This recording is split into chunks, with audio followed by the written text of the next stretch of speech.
Kembali bersama kami pemirsa. Rocky Gerung usul tes PCR digratiskan dan menyebutkan bahwa membebankan saja pada APBN ini kebutuhan untuk mengendalikan COVID. Pengamat politik Rocky Gerung pun buka suara terkait hal ini. Ia menilai bahwa tes PCR adalah bisnis sejumlah importir.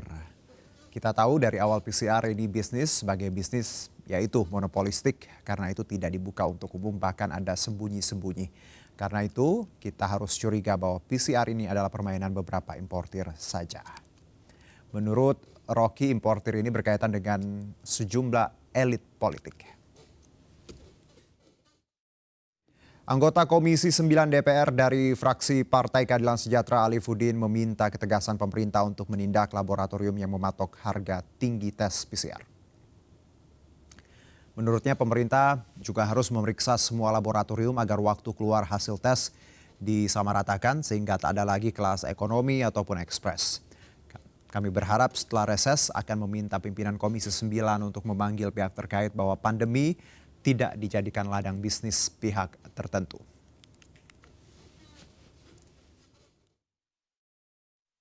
Sementara itu harga tes PCR maksimal Rp300.000 yang hendak dipatok pemerintah masih terlalu mahal.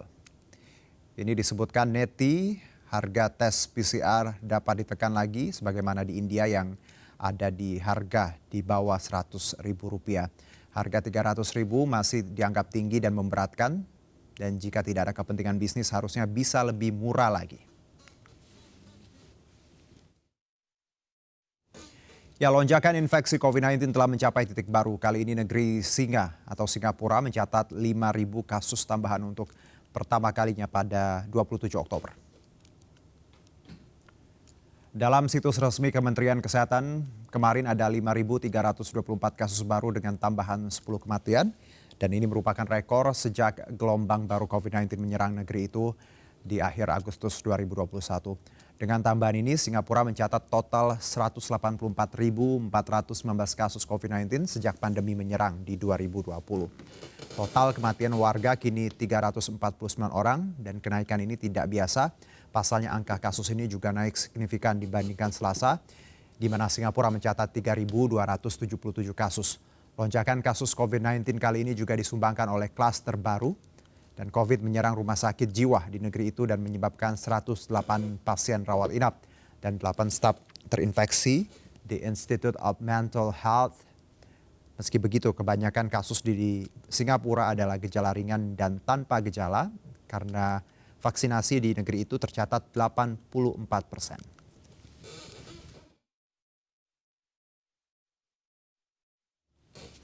Ya, pemerintah kembali menurunkan tarif tes PCR. Harga batas atas tersebut ditetapkan setelah Kementerian Kesehatan bersama BPKP mengevaluasi sejumlah komponen biaya. Namun muncul wacana aturan syarat transportasi dengan mewajibkan tes PCR. Bagaimana anggota Dewan merespon wacana pemerintah tersebut dan seperti apa epidemiolog melihat fenomena ini? Telah bergabung bersama kami melalui sambungan Zoom.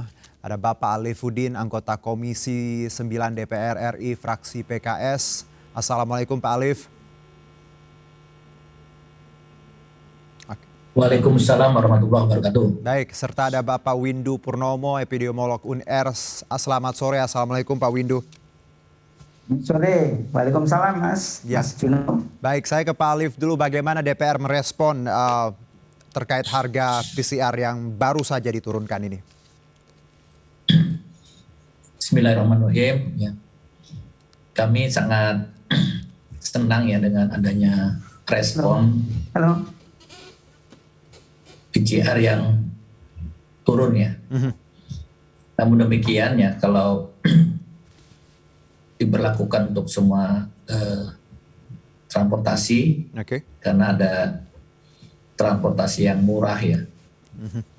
Jadi kalau itu diberlakukan ya tidak tepat lah, karena akan menjadi mahal. Ya misalnya contoh yang di dapil kami, ya motor kelotok ya, atau naik speed, naik bis, selama ini tidak ada PCR ya, tidak ada antigen, bahkan pemeriksaan vaksin juga tidak ada gitu. Yang ada ini kan hanya pesawat terbang ya, kereta api. Jadi terkait dengan harga ya, Kalau memang bisa seperti India sangat baik sekali. Ya. Dan kita memang tahu bahwa harga bahan-bahan dari Indonesia itu banyak dari impor ya, sehingga harga 275 ya sampai 300 itu sudah sangat minim sekali katanya. Oke. Mungkin itu Pak ya. Oke, karena kita tahu di India sendiri harga PCR-nya di bawah 100, sedangkan antigen ada di 50-an. Jadi diharapkan mungkin bisa seperti India atau ya kalau mungkin gratis, tapi kita tidak tahu gimana ya nanti hitung-hitungannya. Tapi saya ke Pak Windu dulu. Pak, Anda sebagai epidemiolog melihat kemarin kita tahu banyak yang keberatan terkait PCR untuk syarat penerbangan dan syarat moda transportasi lainnya lalu diturunkan di 275 dan 300. Bagaimana Anda melihat ini? Ya, tentu kalau sebuah tes itu terjangkau ya, dan itu memang merupakan sebuah kebutuhan seperti PCR tes ini sebuah kebutuhan ya, keharusan malah ya. Maka tentu kalau lebih terjangkau akan lebih baik ya. Tetapi begini ya, jadi PCR tesnya sendiri sebetulnya ya, dalam kaitannya untuk menjaga agar kita tetap ketika bermobilitas aman ya, itu tidak bisa ditawar PCR-nya. Yang bisa ditawar harganya mungkin ya, cuma harga ini tentu jangan sampai ketika kita minta turunkan terus ternyata mengakibatkan atau berefek pada kualitas. Ya, karena kita harus tahu kualitas tentu berkaitan dengan harga, karena komponen-komponennya seperti apa. Saya sendiri bukan ahli laboratorium ya yang berkaitan dengan PCR test, tapi nanti tentu ada organisasi misalnya Patklin ya, patologi klinik ya, dan lain-lain itu bisa diajak rembukan ya, saya nggak ngerti itu ya. Tetapi saya hanya melihat bahwa PCR test memang sebuah keharusan ya, karena kalau kita menggunakan antigen tes itu false negatifnya besar gitu ya, karena kita tahu bahwa pada CT cycle threshold yang sudah di atas 25 itu tidak bisa nangkap lagi antigen tes ya, sehingga kita bisa mendapatkan false negatif. Ada orang yang dinyatakan negatif pakai antigen padahal mungkin dia positif, akan berada di tengah-tengah penumpang lain, dan itu sangat berisiko tinggi untuk penularan. Dan kita tidak menginginkan itu gitu. Pak Windu, banyak juga yang menyebutkan bahwa harusnya PCR kembali ke fungsinya untuk surveillance atau juga untuk tracing dan testing. Antigen sebenarnya sudah cukup untuk kalau kita bicara penerbangan, apalagi domestik, bukan ke luar negeri. Karena negara-negara lain hanya menerapkan PCR untuk penerbangan ke luar negeri, bukan dalam negeri. Anda melihat ini bagaimana kalau argumen-argumen dari para ahli? Begini Mas, jadi memang gini ya, kan ada yang kita namakan sebagai surveillance ya. Surveillance itu adalah nomor satu ya ketika kita menghadapi sebuah wabah. Dan sebetulnya jangan sampai menunggu wabah ya. Jadi ketika ada penyakit menular tertentu yang sudah sudah di luar biasanya, itu kita harus melakukan surveillance yang baik ya. Dan surveillance itu salah satunya adalah jadi surveillance itu ada surveillance faktor risiko, yaitu menyangkut prokesnya ya, dan surveillance kasus, yaitu case finding, yaitu melalui testing dan tracing. Nah, memang kalau kita mampu melakukan surveillance yang bagus ya, yang sangat bagus, masif gitu ya, itu memang kita tidak lagi bingung ya dengan ketika kita bicara tentang mobilitas ya, karena kalau surveillance kita bagus ya, di mana kita mampu mendeteksi setiap kasus positif ya, dan setiap kasus positif itu kemudian dilanjutkan dan tracing ya, dan kita bisa mendapatkan kontak erat yang cukup besar ya, dan kontak erat juga semua harus di-testing, harus dites ya, kita bisa mendapatkan kasus yang positif yang sesungguhnya yang lebih real gitu ya. Jadi tidak hanya puncak gunung es ya. Dan ketika mereka semua ini yang positif yang berhasil kita deteksi itu kita containment ya, kita isolasi. Sebetulnya yang ada di luaran itu adalah orang-orang yang negatif, orang-orang yang aman gitu loh. Itu kalau kita punya kemampuan ya melakukan surveillance yang bagus gitu loh, dan itu betul-betul harus di semua lokasi, di semua kabupaten kota harus mampu melakukan itu. Jadi kalau kita misalnya yang mampu hanya kota tertentu atau daerah tertentu, misalnya DKI saja yang mampu bagus, lainnya tidak, percuma ya. Jadi karena tetap orang-orang yang positif itu tanpa terdeteksi berkeliaran di luar, ya berada di tempat umum, termasuk di tempat-tempat transportasi umum. Memang betul ya. Jadi maka sistem surveillance itu yang harus dibangun betul ya, sehingga kita mampu nanti tidak usah lagi banyak melakukan tes diagnostik ya, tetapi cukup screening. Nah, gitu ya. Itu Mas yang baik. Jadi dengan kata lain Pak Windu, bahwa memang PCR ini masih gold standar ya. Jadi the ultimate lah, yang paling bagus dibandingkan antigen seperti itu. Untuk itu Anda setuju bahwa sebenarnya PCR bagus untuk digunakan, apalagi untuk mobilitas ya Pak Windu ya? Jadi memang seharusnya begitu. Ya, saya ke Pak Alif. Yang menarik juga Pak Alif, banyak orang mengkritik bagaimana harga ini terjun bebas luar biasa di awal pandemi 2,5 juta, lalu turun ke 900, 450 dan sekarang ada di angka 275. Banyak yang akhirnya punya pikiran bahwa banyak pihak yang tidak transparan terkait margin dan profit. Jadi diharapkan tadi tidak ada yang berbisnis. Kalaupun mau bisnis ya ambil untung seadanya, jangan dikomersialisasikan karena ini menyangkut kesehatan masyarakat. Bagaimana Anda melihat ini? Saya pun merasakan dari awal, saya pernah di PCR 2,5 juta ya. Baik. Sampai yang terakhir 500-an nih. Jadi tentu saja kayaknya seperti berlaku hukum ekonomi ya. Banyak permintaan ya, harga tinggi, naik gitu. Tinggi.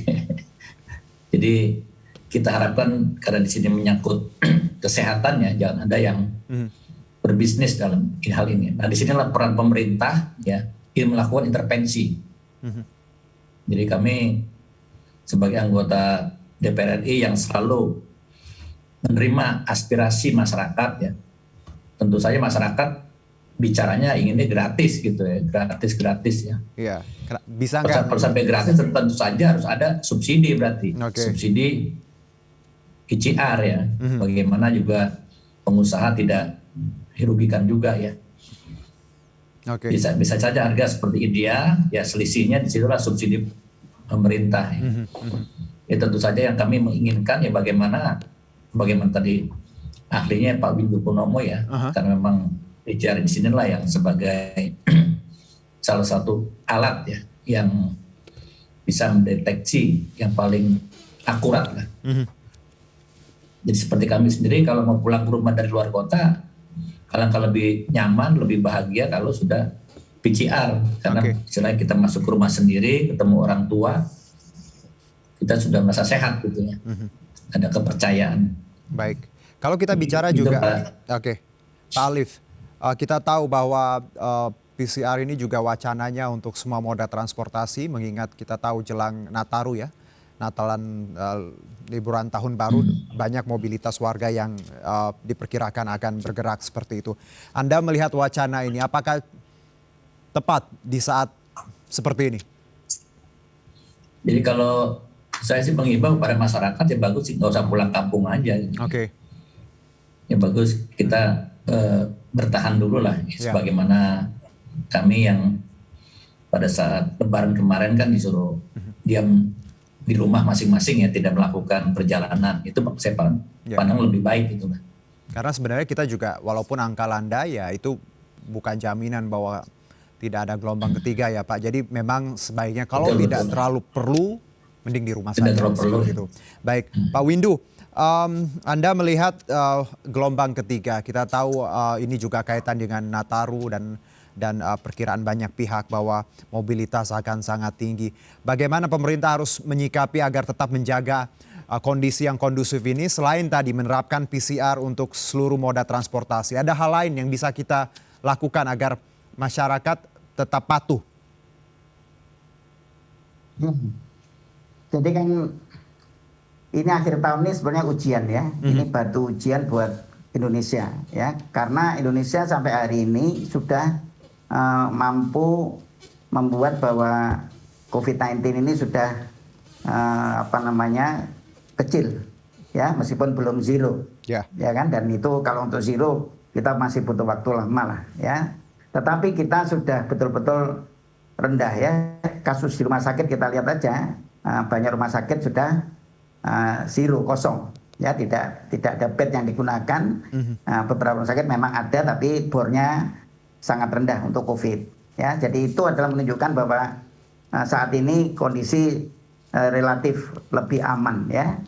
Nah, dan ini harus kita jaga, jangan sampai rebound hanya gara-gara kita sudah euforia, sudah melakukan mobilitas yang tidak terkendali ya, terutama kita menghadapi akhir tahun ya, di mana di akhir tahun ini ada liburan Natal dan Tahun Baru. Memang untuk ASN tidak pergi mungkin ya, karena mungkin nanti akan ada larangan bepergian. Cuti bersama sudah dicabut ya kan, yang tanggal 24 Desember sudah dicabut.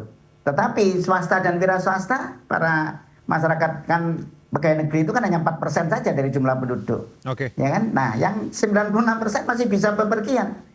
Ya, mobilitasnya akan tinggi sekarang aja. Kalau kita melihat dari Google Mobility ya, mobilitas kita sudah di atas baseline, sudah ada yang tempat-tempat tertentu sudah positif 10%, dan jadi sudah lebih tinggi daripada bulan Maret kemarin gitu. Nah, jadi ini artinya kondisi ini sangat berisiko ya, makanya karena itu pemerintah dengan cara seperti tadi ini ya, bahwa semua moda transportasi harusnya bukan hanya pesawat ya, itu harus betul-betul yang ada di sana adalah orang-orang yang negatif. Dan itu harus dilihat menggunakan PCR test ya. Kemudian nanti ada larangan bepergian, misalnya larangan mudik semacam itu ya kan, dan tentu masyarakat harus punya kesadaran ya. Jadi artinya ayo kita perangi ini. Nanti kalau sudah akhir Januari kita berhasil memang tidak ada peningkatan, nah itu bahwa kita lulus ujian sebetulnya. Jadi ini ujian nih tentang apa ini namanya akhir tahun ini. Pak Windu dan juga Pak Alif, bahwa yang bisa kita simpulkan dari pembicaraan kita hari ini adalah relaksasi yang diberikan pemerintah diimbangi dengan PCR untuk tadi menjaga agar situasi tetap kondusif.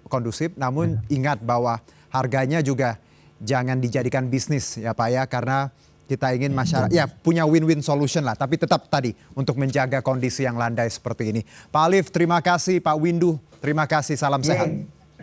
Salam sehat. Kami akan segera kembali, tetap di MNC News.